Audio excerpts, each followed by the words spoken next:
We got up to the Mishnah. We're on page 41a, and we've been talking about the laws of Meiser, of Shvius and Meiser Sheni. We were talking about what to do with Shemitah fruits with regard to if a person exchanges it. What are the laws of exchanging it? And regarding the fact that there's a concept of transferring the holiness of the Shemitah fruit to something else, and then transferring that to a third thing and to a fourth thing. And at what point, what becomes, how does it work with the holiness? How does the holiness get transferred?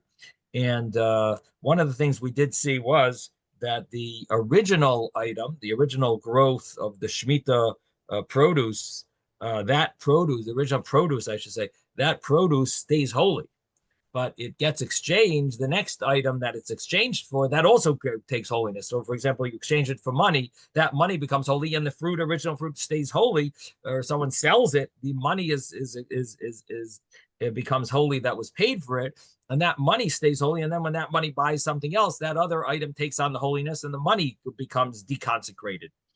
And that was the laws of the Shemitah money.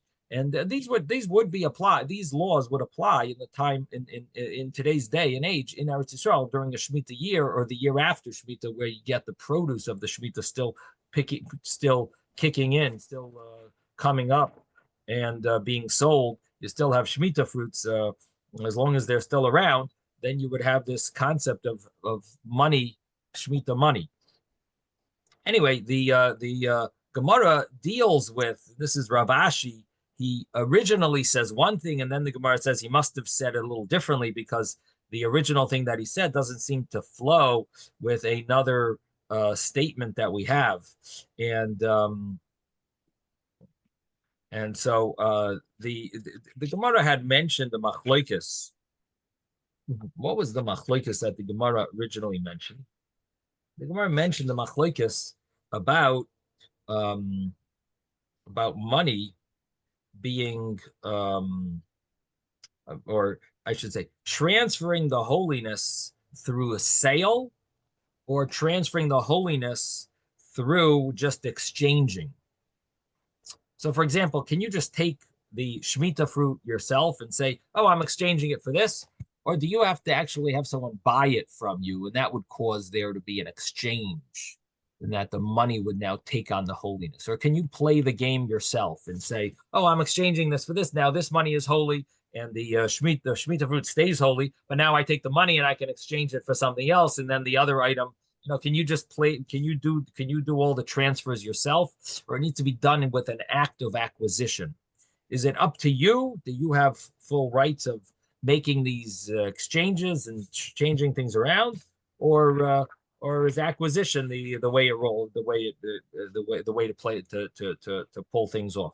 So this was a machlokes Rabbi Elazar and Rabbi Elazar and Rabbi Yochanan. And Rabbi Elazar, let me just mute it. Rabbi Elazar was of the opinion that they learned it from Psukim, right? What was the pasuk that they used? So it says Rabbi Elazar said it needs to be only with transaction. Rabbi Yochanan said transaction or chilul or exchange. And the Gemara had Psukim. Rabbi Elazar's pasuk was a Shnas HaYivel Azois, is right next to Basi Simkaru Memkar, that talks about Yovel and Shvita, and then it talks about selling. So we see that the only way to exchange is through selling. And then Rabbi Yochanan had his reason, that's called Hegdish.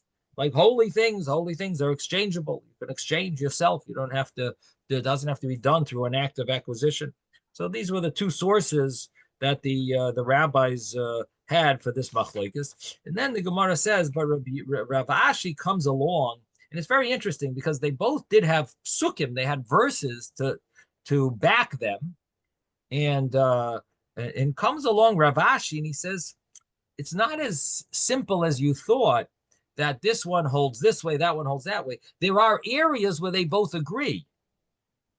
And initially, the Gemara says the area where they agree on is the area where they agree on is the pre-sheni, that after you exchange it once, then everyone agrees you could always just exchange. That's there's no problem with exchanging after that. Once it's exchanged once, it could always be exchanged, and everyone agrees with that.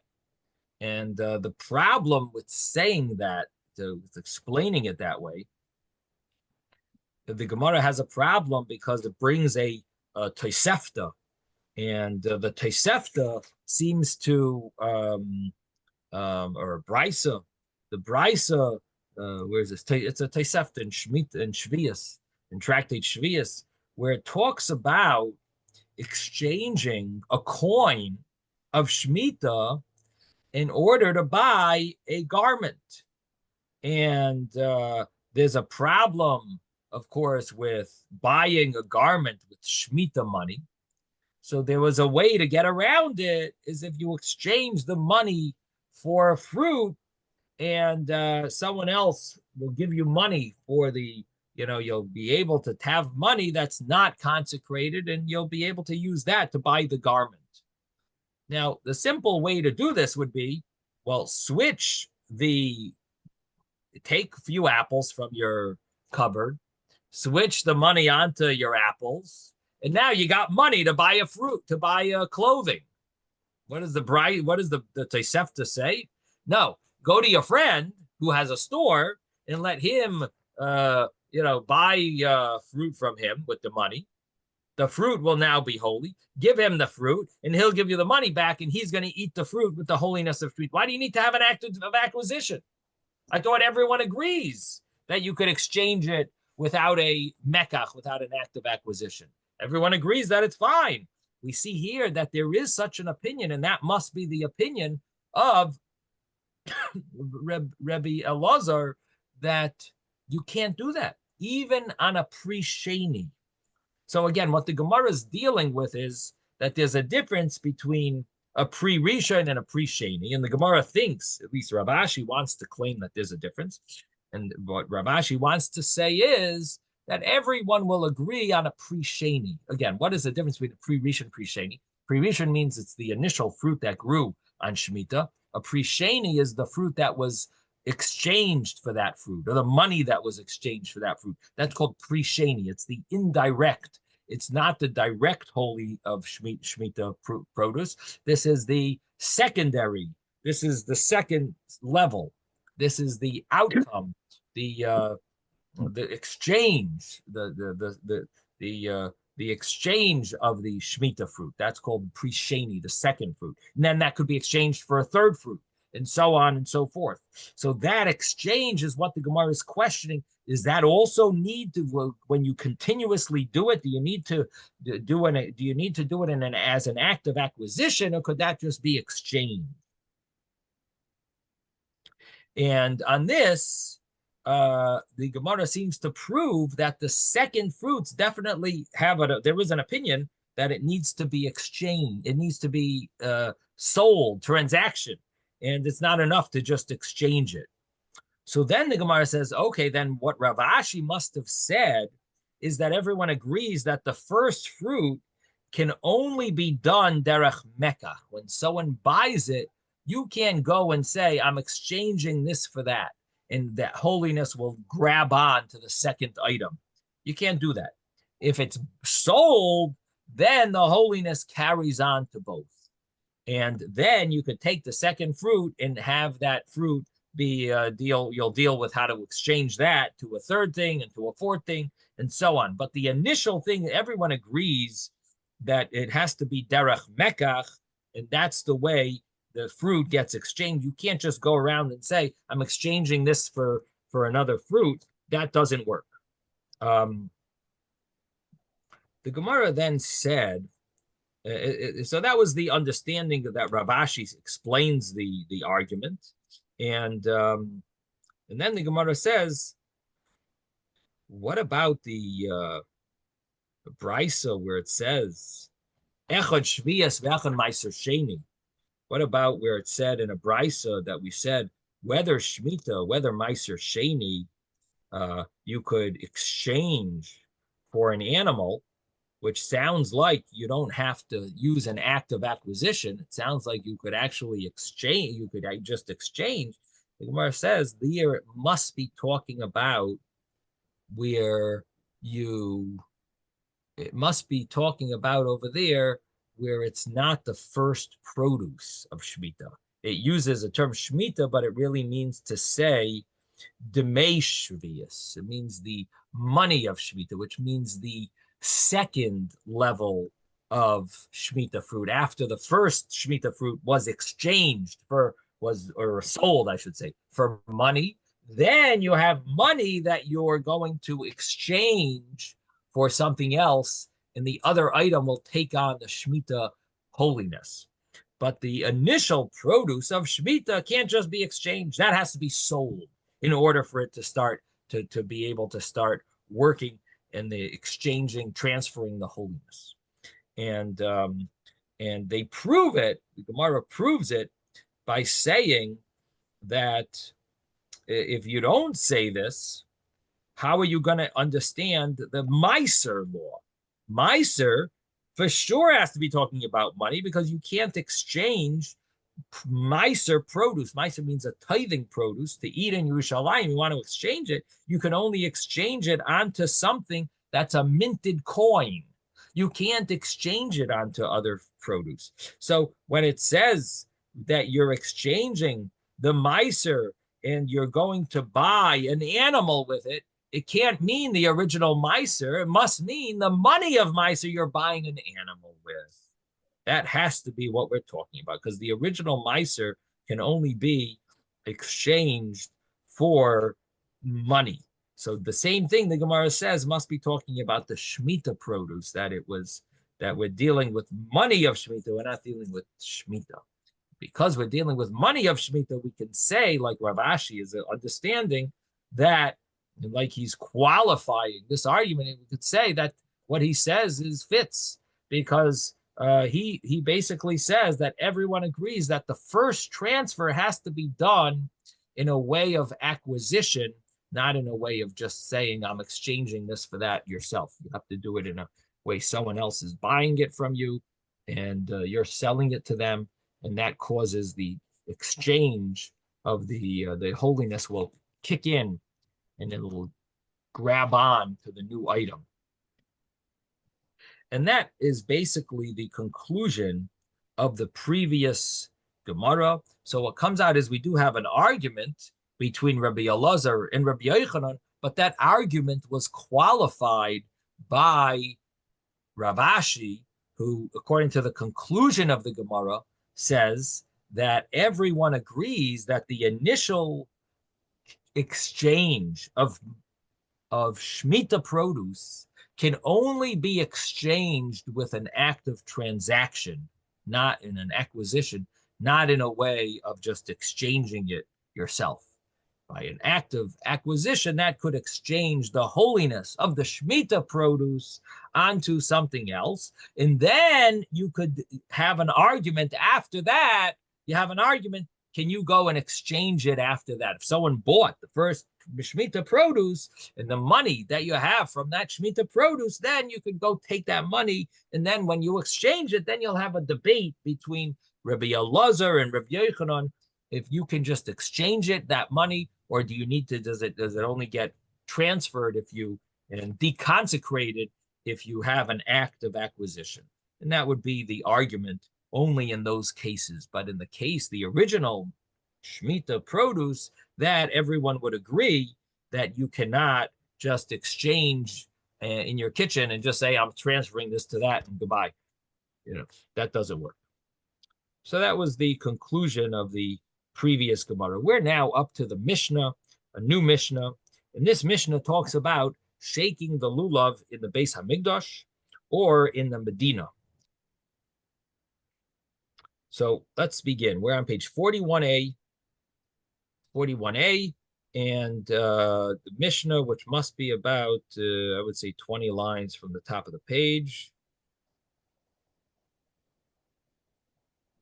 maybe 22 lines from the top of the page. 41a. David, what page do you have? 197. Okay, 197 in the Koran. 197. Okay, so 41a. Barishayna hayalulav nitel b'mikdash. In the beginning, the lulav was taken in the Beis Hamikdash Shiva, 7 days. Now, Uva Medina, but in the Medina, in the country, which means in the city, in Yerushalayim, or outside of there, Yom Echad, it was only obligated to take 1 day. Yom Echad. Mishachara Beis Hamikdash, when the Beis Hamikdash was destroyed, Hiskin Rabbi Yochanan ben Zakkai made a decree. Sheyehei lulav nitel b'Medina shiva zeichel hamikdash, that you should take the lulav all 7 days as a zeicher for the mikdash, to remember the Beis Hamikdash. People shouldn't forget it. We used to have the Beis Hamikdash. People forget about it. And therefore, Rabbi Yochanan ben Zakkai said, no. Shake the lulav 7 days, because then you'll remember, there used to be a Beis Hamikdash. We would be obligated to shake the lulav all 7 days. So even though really now you should only have to shake it 1 day biblically, but the other days rabbinically, because it's a reminder that the Beis Hamikdash, we shouldn't forget about the Beis Hamikdash, right? The Beis Hamikdash should always be on our forefront of our memory. And so therefore, once the Beis Hamikdash was destroyed, we take the lulav every day of Sukkot, all 7 days. He also made another decree. What was the other decree? The Yom Hanef, the day that they wave Tenufa, the Hanafas HaOmer, the day that they would bring the Omer sacrifice, which was the barley sacrifice. This was the first of the new crop. And that was brought on the 16th day of Nisan. The first day of Pesach is the 15th day of Nisan. Yom Hanef was the 16th day of Nisan. And this is something that you probably have seen on packaging and on restaurants or bakeries. They write, our flour is Yashon. Now, it's not something that you learn in Hebrew school, maybe. So a lot of people, they see those words, they don't understand what it means. Yashon, what is this Yashon flour? Your flour is Yashon? What does that have to do with anything? I've been keeping kosher for decades, and I don't know what Yashon is. Well, this is connected to Yashon. This what we're learning here. The Yashon means that when the Beis Hamikdash was around, they were prohibited to eat the new flour until they brought the Omer. Once they brought this carbon called the Omer carbon, Omer is really a measure of a certain amount, 432 eggs. An ephah is 432 eggs. A Omer is a tenth of an ephah, so it's 43.2 eggs. 43.2, 43 and 1/5 eggs. So that's the Omer. And they would bring that, once they brought that Omer, so anything that was, any flour that was grown before the Omer is now permitted. The new flour is now permitted. Anything that grows after that, you'd have to wait till the next Omer to permit it. That's called Chadash. But the old flour, once they bring that sacrifice, now you're able to, because first we give to Hashem, and then you could have your own. So they would first bring that sacrifice, and once that's the sacrifice of the Omer was brought, you could bring your own. The problem is we don't have a Beis Hamikdash now. We don't bring the Omer sacrifice now. Rabbi, so, yes. There's a note here. Instead of me reading it, can I share a screen and you can look at it? Okay. Well, this is so called good. Oh, it's okay. Oh, so then I have to read it. I'll just Good read it morning, out loud. everybody. Good morning. I'm sorry, I'm just going from the drugstore home, so it's a little hard. The Medina Yom Echad. You see that one? Okay, yeah, this is on the previous Gemara. If you don't mind, I thought you wanted to show something about what we're learning now. We already went over that. I'm going to be discussing that note in a I'm few sorry. minutes. Yeah. Okay, I'm sorry. So what we're talking about now, that we spoke about what the David's note is really applicable for something else. It's a previous thing that we said. We're talking now about the Omer sacrifice. The Omer sacrifice allowed you to have the new grain, and that sacrifice was brought on the 16th day of Nisan, which is the second day of Pesach. However, nowadays we don't bring that sacrifice. So when are you allowed to start having from the new produce? So the law is once that day kicks in, we are allowed to, we're not bringing, we don't have the carbon, but we're allowed to start eating from the new produce from that day. From that day and on, we were allowed. So Rabbi Yochanan ben Zakkai made a decree. He said, well, the Beis Hamikdash might be rebuilt. And if the Beis Hamikdash is rebuilt, then we need to wait for the actual sacrifice. If the Beis Hamikdash is not rebuilt, then we could start from the beginning of the day. But if the Beis Hamikdash is rebuilt, we would have to wait. Let's say they bring the sacrifice on the third hour of the day. So we need to wait for that third hour to be able to start eating the new produce. We can't start it from the morning. Or let's say they bring it in the seventh hour of the day. We have to wait till they bring it. That day, any part of the day would be permissible. Of course, it was mainly brought. You would assume it was brought in the morning, but the Gemara will explain. We'll soon see that the Gemara is afraid that what happens in case they didn't have enough time. So basically, Rabbi Yochanan ben Zakkai said, you know what? Because the Beis Hamikdash might be rebuilt, we're going to have to wait for the Omer to be brought. Therefore, the whole day, while we're in Golus, that whole day of the 16th day of Nisan, you can't use the flour that was the new crop of this year that just concluded on the 16th day of Nisan. That crop is going to be prohibited. So that's the Mishnah. Say Yom Hanef, the day that they bring the Omer sacrifice is called the day of the Nef. Day that they wait. Yes, it's also. Did you realize that the note I was trying to show you was from the Mishnah that we're doing right now? Yeah, but you wanted to show the argument of Rashi and the Rambam about Medina, right? Beis Hamikdash, Yerushalayim. Is that what you wanted to show about Yerushalayim? Yeah. Yeah. Okay. So that was on the previous thing that we were already on. But I'm going to talk about that. Okay. In a few minutes. So the first thing, the question really is, what is the connection? Why are we talking about Pesach now? So the Mishnah said about Sukkot, shaking lulav, that fits in our Masechta, our tractate. It should be what we've been discussing for the last year. But what about what's the meaning of this about Pesach now? We're talking about Chodosh, new produce, the new grain that you have to wait for the new grain until the Yom Hanef. And now not only can you have to wait till the 16th day of Nisan, you have to wait till it's over, till the 17th, basically. You can't eat the new produce until the 17th day of Nisan. But why are we talking about that here? This is Sukkah.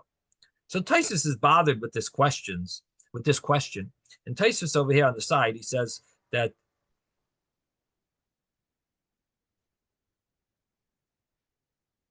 Taisus says that Rabbi Yochanan ben Zakkai did make many takanos. Okay, about the Beis Hamikdash going to be rebuilt. He did make many of these decrees. But these two he made together. And that's why it mentions both. In other words, he maybe made them on at the same time. And then he made maybe a week later, he decided, you know what, we should make another takana, or a few months later, or a year later, whatever it was. he was Right. around at the time of the destruction of the Beis Hamikdash. You start writing executive orders, you can have two topics under one executive order. Right, right. So it's not, it doesn't fall under the same executive order, but they were both done right next to each other. Yeah. They're both done right So the same while day. we're at the talking same- about one, we already throw in the somehow other. we threw in the other one. We The don't have a problem- reference. The guy who was working on Psachim at that time wasn't around. So they threw it But- in here. Right. The thing is, the problem is, Taisa says, but it doesn't really flow so well because there's another problem. Taisa says, but if you look in different tractates, in Menachos and in Rosh Hashanah, you'll find that over there in Menachos it doesn't say the lulav; it only mentions the Yom Hanef. So if over there it only mentions one, even though they were both made at the same time, why over here are we mentioning both? And Taisus then brings another case in the end of Rosh Hashanah where he mentions a lot of takanas. So if you're mentioning these, maybe there were other takanas also made at the same day. So why not mention all of them? So Taisus seems to end with a question. One of the commentaries wants to say that if you think about it, the people initially, when they heard of this takana, the initial takana of Rabbi Yochanan, they were very saddened because the Beis Hamikdash was just destroyed. And what does Rabbi Yochanan ben Zakkai do? He says, I don't want you to forget about the Beis Hamikdash. They just had the destruction. They're hoping that it's going to be rebuilt soon. We got, Bar Kochva is going to soon. They're going to rebuild it. He's hoping, hopefully we got some army who's going to fight back. Even though it was destroyed, but we're not giving up.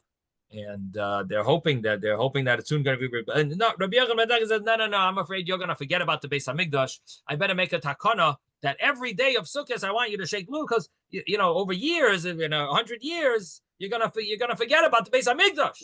So therefore, what Rabbi Yochanan's takana was doing was causing people to be saddened, like the Beis Hamikdash is not going to be rebuilt. If the Beis Hamikdash is going to be rebuilt, we don't need this takana to remember the Beis Hamikdash. It will be rebuilt soon. So we don't need the takana was sort of like not to forget about the Beis Hamikdash. So it made it sound like the Beis Hamikdash isn't coming back that soon, and they didn't want to. They believed that it was coming back soon. They had full trust that it's destroyed. We got our punishment. And the first Beis Hamikdash was returned after 70 years. Who knows? Whatever. Could be in a few years. It could be now. It could be whatever. Especially if if you look at the history, they did have an army. They had huge potential. That army. So they didn't want to believe. So it was very painful. So therefore, Rabbi Yochanan made another takana right next to this takana, which was the exact opposite. And what is that? That is that we are afraid that the Beis Hamikdash is going to be rebuilt very soon. It's Yom Hanef, and they're going to bring a carbon. They're going to bring a carbon of the Omer, and you're going to end up eating Chodosh in the morning because you're going to say, the Beis Hamikdash is not being rebuilt. We're allowed to eat Chodosh. We're allowed to eat the new crop now because it's the 16th day of Nisan, and we don't have a Beis Hamikdash, and they're not going to bring the carbon, and therefore we're able to eat it from the morning. Rabbi Yochanan says, no, it might be rebuilt any day. It could be rebuilt today, and therefore you better not eat Chodosh until tonight, because if it's rebuilt today, we're going to need to bring that carbon before you eat this Chodosh. And so the second takana is, in a certain sense, a rectification of the feelings of Klal Yisrael. So therefore, these two takanas were made next to each other because on the one hand, Rabbi Yochanan said, we got to make sure that people don't forget about the Beis Hamikdash in case the Beis Hamikdash takes a while. On the other hand, he says, we got to believe that the Beis Hamikdash could be rebuilt any second. And therefore, he makes the second takana right next to the first takana, and that is why in our Gemara, when you talk about the lulav takana, you include the Yom Hanef. But when it talks about the Yom Hanef takana, when it talks about the Pesachim, the Pesach takana, you don't have to include the lulav takana, the lulav decree. Why? Because there you're not saddened when you hear about Yom Hanef. The whole day is prohibited to have chodesh, to have the new crops of the grain, the new grain. There we don't have to mention that. By the way, lulav is also a takana. You don't have to mention that. Why? Because the grain is not a saddening takana. That's a happy takana. Oh, the Beis Hamikdash might be rebuilt very soon. The Beis Hamikdash might be rebuilt. We better not eat chodesh. We can't eat chodesh on the whole 16th because they're going to have to bring that sacrifice before we eat it. So there, you don't have to mention this tak. But here, when it talks about the lulav takana, which is a saddening takana, it makes us feel sad that the Beis Hamikdash might not be rebuilt for a while, and therefore we have to remember the Beis Hamikdash. Therefore, it includes the takana of the Yom Hanef Kula Yasser. That, by the way, the Beis Hamikdash might be rebuilt also very soon. We don't want you to forget, but also it could be rebuilt today. Could be rebuilt right then on the second day of Pesach. So that is the two takonas. Now I translated the Mishnah that the Beis Hamikdash, in the Beis Hamikdash, you would shake lulav all 7 days, and outside of the Beis Hamikdash in the Medina, which Medina normally means the country, Rashi translates it to mean Yerushalayim. Outside of the Beis Hamikdash in the Medina, meaning anywhere else in the country besides the Beis Hamikdash, and really outside as well, you would have a mitzvah, but biblically, to shake the lulav on the first day of Sukkot. Now, the problem is that the Rambam doesn't learn this way. The Rambam in his Perush HaMishnayos, and he's translating the Mishnah. You know what he translates? That in the Migdash means basically the Migdash means Yerushalayim. It's around the Beis Hamikdash, and outside of Yerushalayim is Medina. But in Yerushalayim, you have to shake the lulav all 7 days. In Yerushalayim. And what's interesting is the Rambam also holds that the holiness of Yerushalayim stayed even after the destruction of the Beis Hamikdash. So you know what comes out from this? What comes out is a life-changing halacha, in a certain sense. If you borrow a lulav in Yerushalayim for not the first day, you want to borrow a lulav. You need a lulav. You need to shake lulav in Yerushalayim on other days of Sukkot. Guess what? It's got to be your own. You got to own it. You can't borrow it, according to the Rambam. Why? Because it's a biblical obligation on all 7 days of Sukkot to shake lulav when you're outside of when you're in the Beis Hamikdash, which means including Yerushalayim. When you're anywhere in Yerushalayim, you have to shake lulav all 7 days. Biblically, you have all the rules of a biblical obligation there. What would that mean? That would mean that when you're in Yerushalayim, you have to own your own lulav and esrog and all the other blemishes that are only kosher on the other days of Sukkot that we've talked about. Those blemishes are kosher on the other days of Sukkot and not on the first day, only because it's rabbinic the other days. But in Yerushalayim, according to the Rambam, it's biblical. This is the note that David was. I think that was the note that you were showing. That according to the Rambam, the whole Yerushalayim ends up being a biblical obligation all days of Sukkot. Now, there's a problem with this, with understanding it this way. And that is that why did Rabbi Yochanan ben Zakkai make a takana now? According to the Rambam. According to the Rambam, you have to shake the lulav all 7 days, even after the destruction of the Beis Hamikdash. If so, if you're obligated in Yerushalayim even today, so then there's no need for a remembrance of the shaking the lulav all 7 days. There's no need for a remembrance. We have it even today. There's nothing that's being forgotten Even today in Yerushalayim, you shake it 7 days. So what is the concept of this remembrance, that you need a remembrance for a Zecher LaMikdash?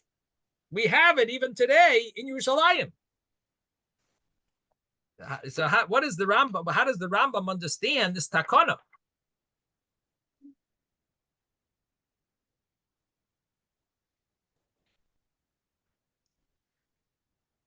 This is one of the questions that's asked. In other words, the whole purpose of his decree is people are going to forget about the Beis Hamikdash, and by shaking it 7 days, you won't forget about the Beis Hamikdash. No, we even have it today. We have the mitzvah even today, and even without his takana, we don't need his takana. We have it in Yerushalayim. Hi. So it could be, some want to say, if when we learned Tainus, so there's a Gemara there that talks about after Yerushalayim, after the Beis Hamikdash was destroyed, they actually prohibited any Yid from walking in the whole old city.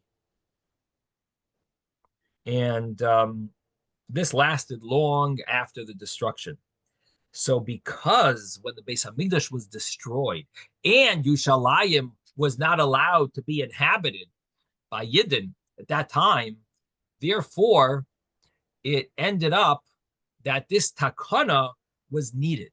If we would be able to shake the lulav all 7 days, even in Yerushalayim, like the Rambam says, and we would have had access to Yerushalayim, then we wouldn't have such a takana. You're going to forget about the Beis Hamikdash. This wasn't unique to the Beis Hamikdash. This was even in Yerushalayim, and even today we do it.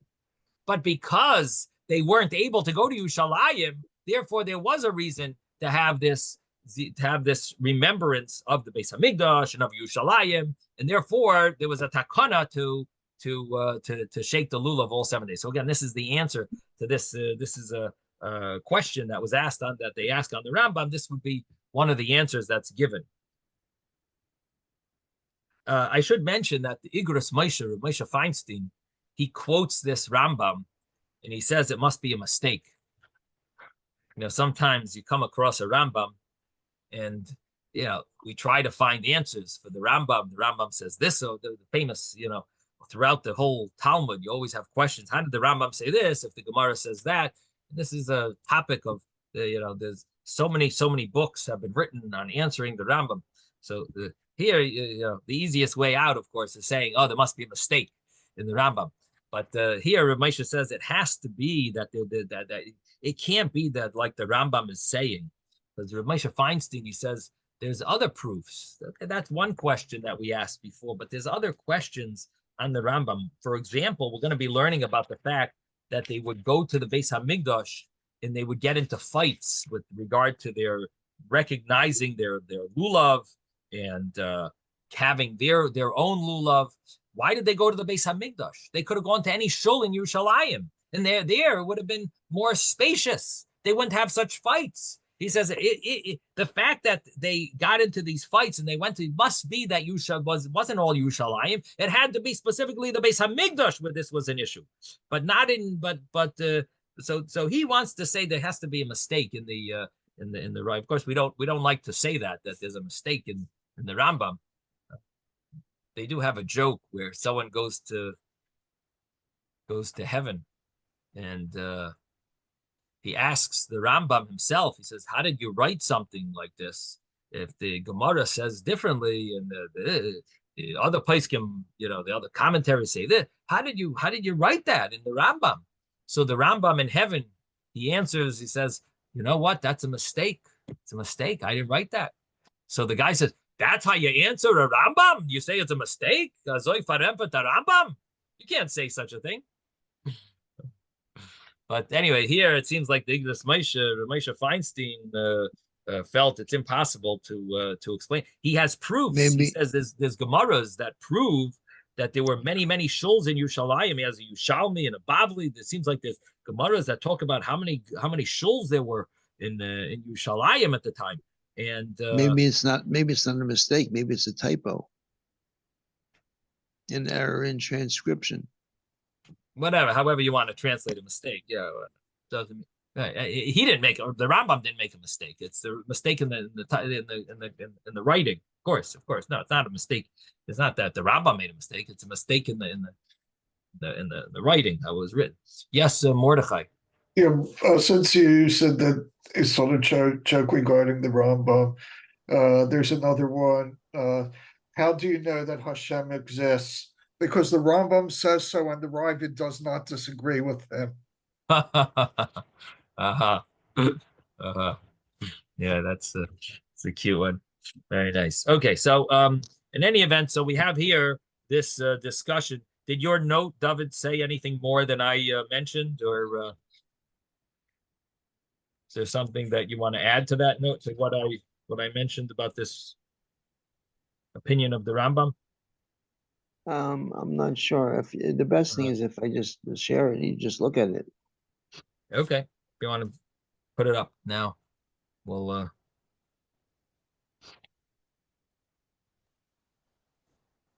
You need to plug in the stuff.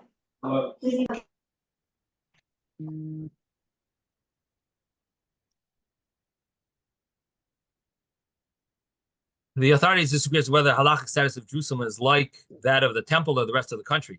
Rashi, Ritva, Ravadia, many others hold the status of Jerusalem as like the rest of the country, meaning like we explained initially. The Rambam and Sefer Mitzvahs Katan, the Smak, hold that its status is like that of the temple, and that consequently by Torah law, the lulav is taken all 7 days. Many proofs were cited in support of both opinions. The ruling of the Rambam is based on an explicit ruling in the Jerusalem Talmud. That's very interesting that the Moshe, I have to take a look for Moshe, that last line that he says. But what I don't like about the Koran is, why doesn't he show his source? Like there's the Jerusalem Talmud. It only has 1,000 pages. Why doesn't he put his the page number? But anyway, that's interesting that he says the Rambam does have a source in the Jerusalem Talmud. We'll have to look that up, because it's very Rebbe. Yes. You're absolutely right. It's very hard to do research like this, because you run into this and you're at a dead end. Right. You have to put your proper citation is, you say the Rambam, and then at the end of that sentence, you write where, when, so the person can follow you. Yeah. And unfortunately, they don't. Yeah. I think it's because it was written more for the graphics, to quickly catch up with Art Scroll. That was the problem at that time. Some volumes, Art Scroll was almost the same. When there was a race to get something out, they were more concerned about, we got something out. Right. You're right. This, we can put footnotes then, and we'll add that later. So you're probably seeing a later edition. Exactly.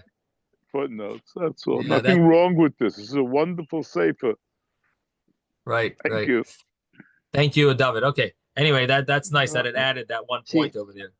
See, with things like halacha, they give you pretty much. They give you sources. Yeah. Yeah. See. Mm-hmm. See this? Yeah. I see. Okay. So anyway, bottom line is, it's very interesting that it would end up a difference in halacha of shaking the lulav in Yerushalayim. You need to get it as a gift. It has to be matana almanas lahachter, according to the Rambam and the Sefer Mitzvahs Katanis, and you need to own it. You can't just borrow it on the other days of Sukkot, which is a very interesting halacha, because I don't know if that's commonly known, that at least in Yerushalayim, I don't know if people are aware of that, but at least to fulfill the mitzvah according to the Rambam, you'd want to make sure that you are getting it as a gift. Okay, so now we're up to the Gemara. Menolon de Avdinon Zeichel Hamikdash. I should mention that Rashi over here says that when the Beis Hamikdash was around, they would eat Chodesh on that day once the Korban was brought.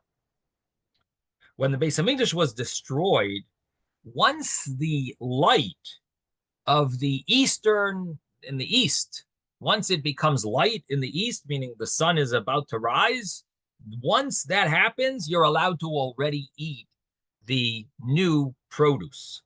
And he brings it from a pasuk. Gemara in Menachos brings up, Rashi brings this Gemara in Menachos that brings two psukim.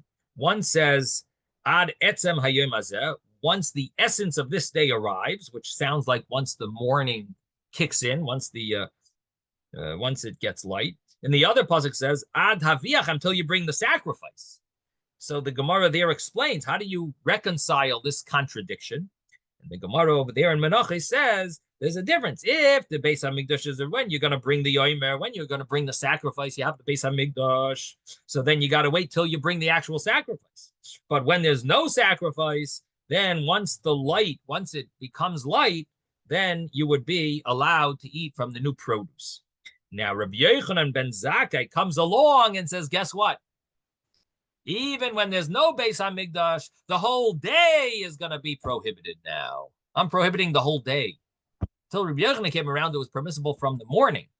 Rabbi Yochanan ben Zakkai comes around and says, no. In the time of the Beis HaMikdash, you would be allowed to have the new produce once the Omer, the Korban was brought. Now you don't have a Beis HaMikdash. You got to wait till the day is over, till the next day, the 17th of Nisan. You got to wait till the night, till the night kicks in. Okay, now we're at the Gemara. Menolon dinon zeichel hamikdash. Again, we're at 41a, and we're at the Gemara. It must be about 30 lines from the top of the page, approximately, maybe 27. Menolon dinon zeichel hamikdash. How do we know that we do things zeicher lamikdash to remember the Beis HaMikdash? The Gemara says, Rabbi Yochanan is a Democrat because we have a pasuk. What does the pasuk say? Ki ale arucha lach umimakoisayach erpaich. When I will bring like a healing to you, and from your wound I will heal you. Nu'um Hashem, says Hashem, ki nidacha karu lach tzion, tzion he doiresh, tzion he doiresh ein la. There's no one that is seeking out Zion. So you are called. Let me read the end part of that pasuk. Ki nidacha karu lach tzion. You Tzion have been called forsaken. Dairesh ein la, there is no one who is seeking you out. So what this means, the Gemara understands, Rabbi Yochanan says, it means, you know what, you should really seek out Zion. What does it mean to seek it out? It means mechlal de dairesh ein la, mechlal de bayi derisha. It needs to be sought out. We need to seek out and try to remember the time of the Beis HaMikdash. The Beis HaMikdash, which is the real Tzion, the real symbol of what Yiddishkeit is Beis HaMikdash. So that is the meaning of this pasuk. And that is the source for remembering a Zeicher LaMikdash, having a remembrance for the Beis HaMikdash, which causes us to not forget, always seek out Yerushalayim. The Beis HaMikdash. Rebbe, I'm outside, so I can't look up anything. But in the history book that I gave, that you have from the Mishnah or the Gemara, who's arguing here about how we have to remember or not remember? Because I think if we have a chronological lifespan there, and we have Yochanan 200 years later, and the other guy is 600 years later. No idea. But I'm just curious if anybody else is, if you are. Just to understand the argument here, it's who are the people that are taking the different positions? You're asking why would there even be a question about remembering the Beis HaMikdash? No, I'm asking just a simple fact question. Who is taking positions in this discussion? Who is it? Oh, so the Gemara says, how do we know it says it's Rabbi Yochanan. Rabbi Yochanan. Seemingly Okay, this is Rabbi Yochanan of the Gemara explaining Rabbi Yochanan ben Zakkai. Okay, Was so a Tana. so let's go further back. If he was a Tana and now we're talking about an Amira, talking about this, how long ago did they live? I'm just curious when you're saying that they The only thought thing the is, Beis Hamikdash was here, they didn't think the Beis Hamikdash was going to be restored quickly. Who's taking these positions? So this is the thing. Rabbi Yochanan ben Zakkai was around during the destruction of the Beis Hamikdash. Right. So that really is the main history that you need to know. And that we did mention. And the reason why I say that's the most important is because Rabbi Yochanan in the Gemara is just explaining something that was going on for years. Zeichel HaMikdash, Rabbi Yochanan ben Zakkai was the one who made the Zeichel HaMikdashes. He's just explaining it, which they probably knew until him. He just like revealed it, but he just said what the source is. So you're right. He came much later, Rabbi Yochanan, the author of the Rabbi Yochanan. And who was that Rabbi Yochanan? Seemingly, it's not Rabbi Yochanan ben Zakkai. No, it's a Rabbi Yochanan who wrote the who wrote the Talmud Yerushalmi. Probably, I would think. The problem is I'm just looking for more Ben somebody or whatever to get an idea or a better way to describe him. You know, I know back then they had to memorize everything, so it was just Rabbi Yochanan. We have things in writing and videos. I'm just curious, Rabbi Yochanan. So just when you say it later, we don't have whatever. Never mind. No, so my understanding is this is the typical Rabbi Yochanan of the Gemara, who is the Rabbi Yochanan, whose brother-in-law was Reish Lakish. Right, he's the one who had the competition with Reish Lakish. And Rabbi Elazar, and the same Rabbi Yochanan that we had before. We had before Rabbi Elazar, and Rabbi Elazar actually was the one who took over. Rabbi Elazar took over after Reish Lakish passed away. They tried to get Rabbi Yochanan to be comforted. So they had that Rabbi Elazar who was arguing with him over there in the previous Gemara. But seemingly that's the Rabbi Yochanan that we're talking about. Right. But again, the truth is it doesn't say clearly which Rabbi Yochanan, but that's who I think it is. But anyway, maybe I'll take a look after and see if I could see anything in the grape in that. You don't need to do anything. I'll take a look. But as far as I understand, but the point is that it's not Rabbi Yochanan who's initiating this idea. It's Rabbi Yochanan ben Zakkai initiated the idea right when the Beis Hamikdash was destroyed. Rabbi Yochanan is just revealing what the source is, and the commentaries do deal with the fact. What do you mean? You need a source to remember the Beis Hamikdash? Isn't it? Isn't it logical? We should remember the Beis Hamikdash.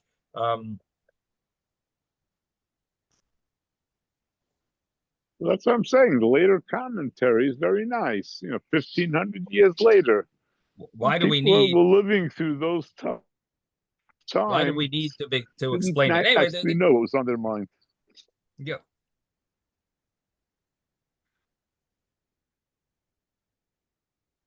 Some want to say that the question is, isn't this considered Bal Tosef if Rabbi Yochanan adds this?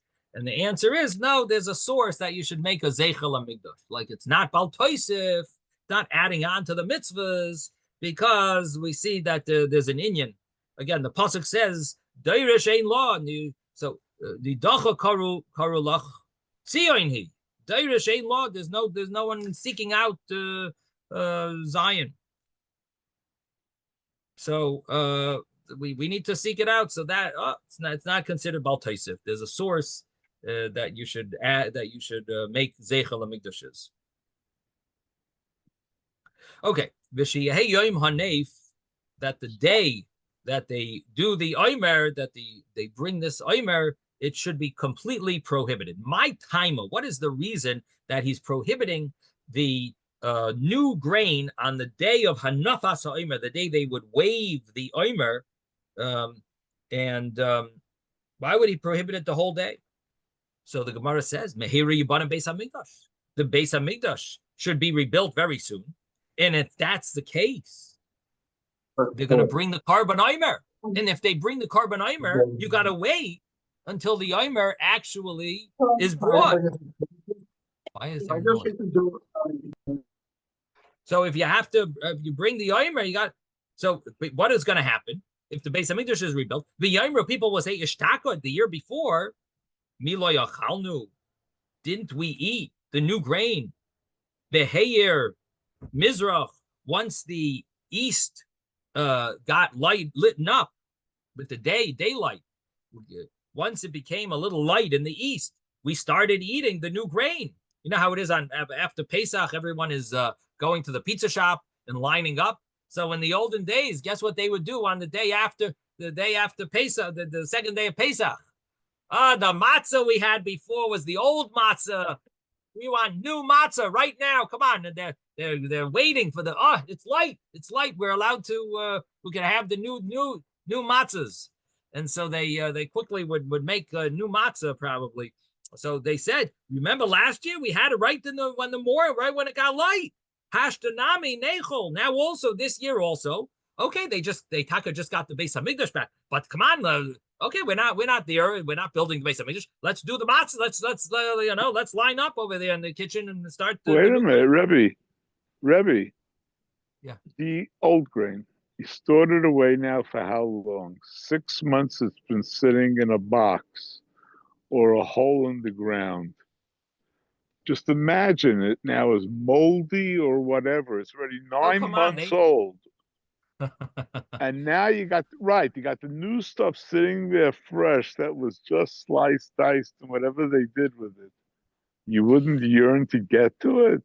That's what I'm saying. So it's hey, it got light last year. We had it. We remember we woke up early. We got ready for this. So Hashanami Nechol. Now let's also eat it. The inhu lo yadi, and they don't know the ishtaka. Do I have a Beis Hamikdash last year? There was no Beis Hamikdash. Heyer Mizrach. When once it got light in the east, hitir, it became permissible. Hashto the Ika Beis Hamikdash. Now that there is a Beis Hamikdash, it doesn't have to be today. Got the Beis Hamikdash. They got the Beis Hamikdash during the year. The Beis Hamikdash was rebuilt, but people aren't going to remember that it's a new halacha now. So they're going to say, but they're going to say that it's permissible, but it's not true. Hasha the Ika Beis Hamikdash. Now that there's a Beis Hamikdash, Omer Matir, the Omer is going to permit is what you need to permit the new grain. And the omer is not brought right when it gets light out. It gets brought maybe later in the day at some point, maybe in the morning, whatever it is. The Gemara says, Ibnei Amos, when was the Beis Hamikdash built?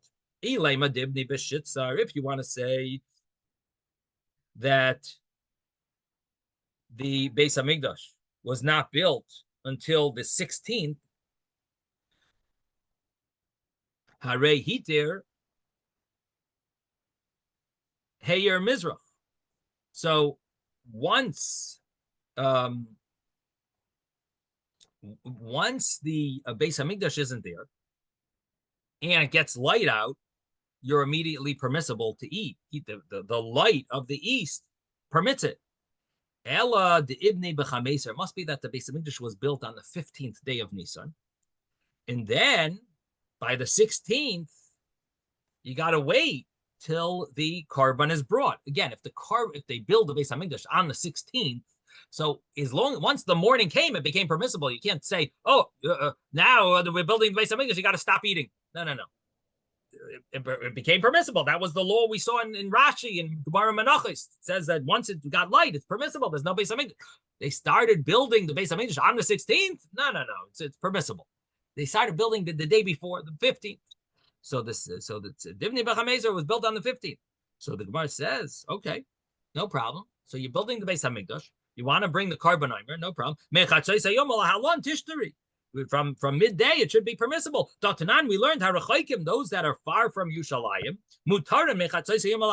They don't know when they brought the omer. They don't have telephones. They didn't have beepers. They didn't have cell phones, the TV, internet. So they didn't know when the Beis Hamikdash is when they brought the omer. But the Mishnah says once it's midday, they brought it. Once you're far from Yerushalayim, midday they're all lining up. Okay, we can start eating. Once it's midday, it's permissible. The Beis Din is not lazy. they're not going to be lazy from bringing the carbon after Chatzos. The Yomer carbon, not going to bring it after Chatzos, after midday. They're going to bring it before. So why is Rabbi Yochanan so nervous? He says the whole day is prohibited. Mar says, Lo tzricha. Not necessary. The Ivni Balelya. It was really built on the night of the 16th, and therefore it was just built on the night before. Once it gets light, it's not permissible to once it gets light, it's not permissible to eat the new grain, and it's taking time to build it. Inami samach l'shkias achama, or maybe it was built near shkia on the 15th, and in both of these cases, they didn't have enough time until to bring it on the beginning of the day, and there's a lot of preparation that's involved in the Yomer. And therefore, it's possible that it will be and take time until they actually bring it till later on in the day. So what comes out from here is, if they built a Beis Hamikdash a few weeks ago, there's no problem that from midday it should be permissible. But the problem is that we're afraid it was just built now, either at the night of the 16th or on the 15th near Shkia. Anyway, either way, it's going to be, there's a lot of preparation. They would have to sift it 13 times. They had to the grinding it and the sifting it and so on. It was a big avoid, a lot of preparation to bring the sacrifice, and therefore it's possible that they didn't that they didn't finish by midday, and therefore Rabbi Yochanan says Mehera Yibana Amigdash, maybe it's going to be built very soon, and they're not gonna and people are gonna start eating the grain because last year they ate the grain from the morning, so really the whole day it's prohibited. This way we're not going to make such a mistake. Rashi asks a very good question over here. Rashi says, what do you mean they built the Beis Hamikdash on Yom Tov, on the 15th? You're allowed to build a Beis Hamikdash on Yom Tov? They built a Beis Hamikdash at night? You're allowed to build a Beis Hamikdash at night? We know you're not allowed to do that. So Rashi answers, he says, this is talking about the third Beis Hamikdash. Third Beis Hamikdash is coming from heaven. Hashem builds it. Hashem's allowed to build it. It's not a problem. We're not building it at night. We're not building it on Yom Tov. Hashem, it's already built. It's already there. It's just coming down. Hashem is lowering it from heaven. So therefore, it's not a problem about building Beis Hamikdash. The problem is how long it takes to get to do all the preparations for the Yomer, and that might be that it will take them until after Chatzos. But the actual building that the Eibishter is doing, it's even allowed to, and it was done already, and it's already built. It's just going to be, it's Bonu Yamashuklo, he says. It's already built and it's all prepared, and it's only revealed. It's come down from heaven. Yigola v'yavim min hashamayim. So that's the story. Okay, we're going to stop here. Zaygus on everyone. Have a wonderful day. Thank you.